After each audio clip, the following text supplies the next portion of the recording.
And now, back to Forcefields. We're currently in the section Michael Faraday. If you haven't seen the first video in this series, click here, and the rest are on my channel. One day, Professor Davy severely damaged his eyes in a chemical accident and hired Faraday to be his secretary. Faraday slowly began to win the confidence of the scientists at the Royal Institution, and was allowed to conduct important experiments of his own, although he was often slighted.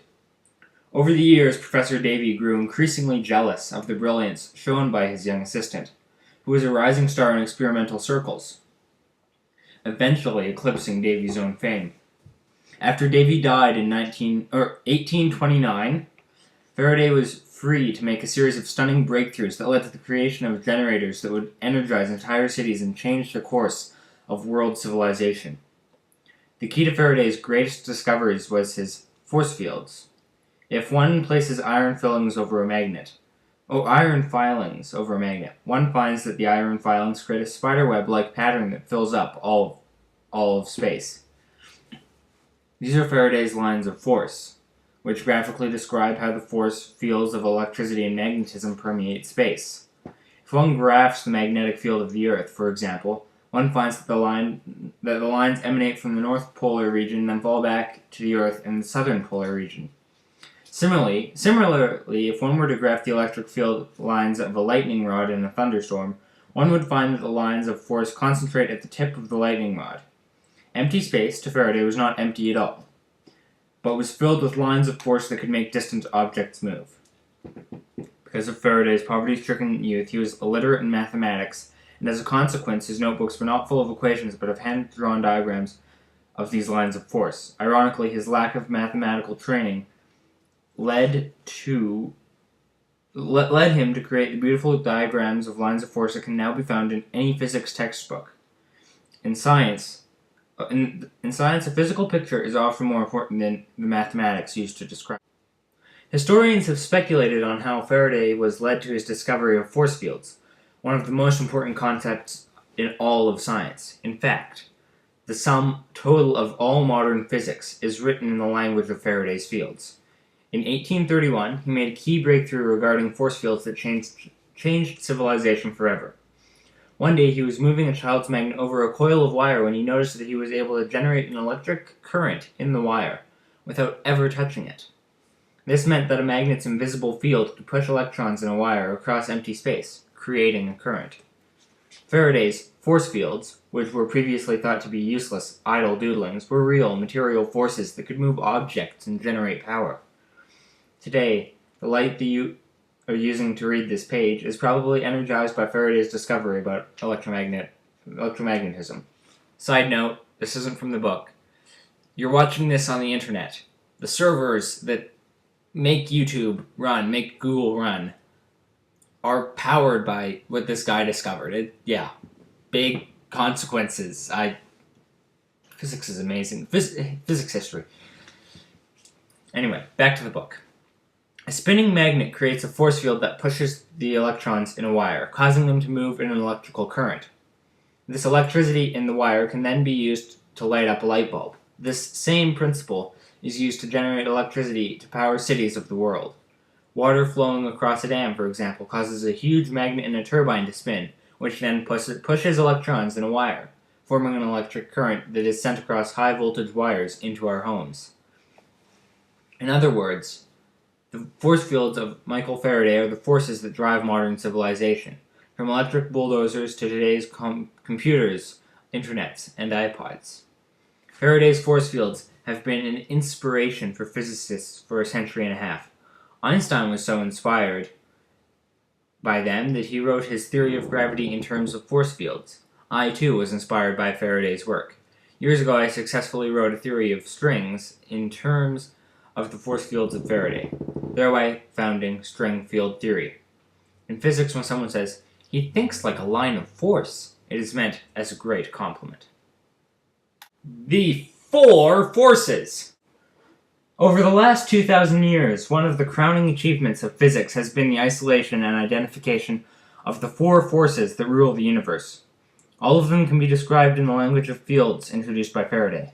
Unfortunately, however, none of them has quite the properties of the force fields described in most science fiction.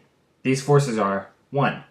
Gravity, the silent force that keeps our feet on the ground, prevents the Earth and the stars from disintegrating, and holds the solar system and galaxy together. Without gravity, we would be flung off the Earth into space at the rate of 1,000 miles per hour by the spinning planet. The problem is that gravity has precisely the opposite properties of a force field found in science fiction. Gravity is attractive, not repulsive, is extremely weak, relatively speaking, and works over enormous astronomical distances. In other words, it is almost the opposite of the flat, thin, impenetrable barrier that one reads about in science fiction or sees in science fiction movies. For example, it takes the entire planet Earth to attract a feather to the floor, but we can counteract Earth's gravity by lifting the feather with a finger. The action of our finger can counteract the gravity of an entire planet that weighs over 6 trillion kilograms.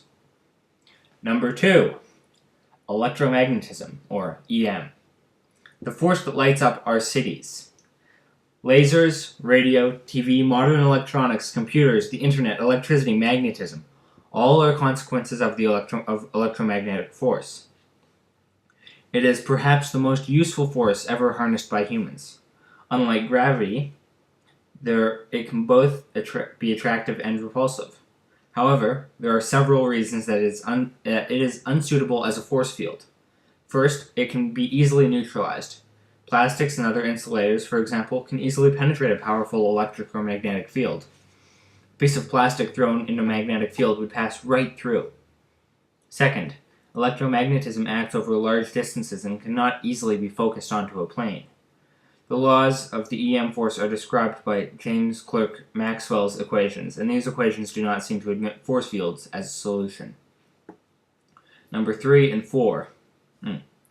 3 and 4. The weak and strong nuclear forces. The weak force is the force of radioactive decay. It is the force that heats up the center of the Earth, which is radioactive. It is the force behind volcanoes, earthquakes, and continental drift. The strong force holds the nucleus of the atom together.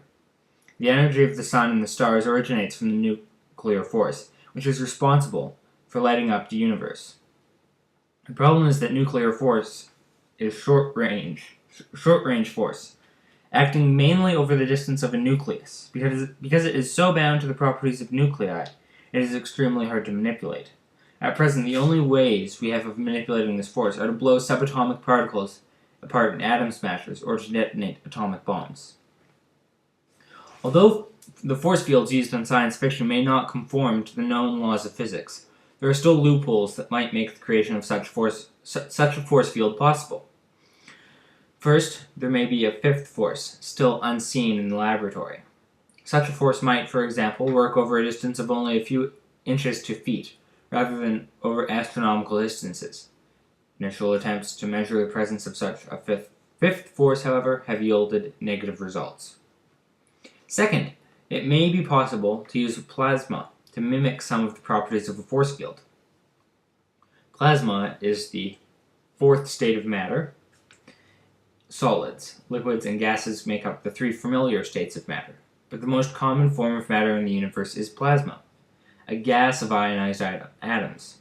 Because the atoms of a plasma are ripped apart, with electrons torn off the atoms are electrically charged and can be easily manipulated by electric and magnetic fields. Plasmas are the most plentiful form of visible matter in the universe, making up the sun, the stars, and interstellar gas. Plasmas are not familiar to us because they are only rarely found on Earth, but we can see them in the form of lightning bolts, the sun, and the interior of your plasma TV. Tune in next time to hear about plasma windows and whether or not force fields are actually possible.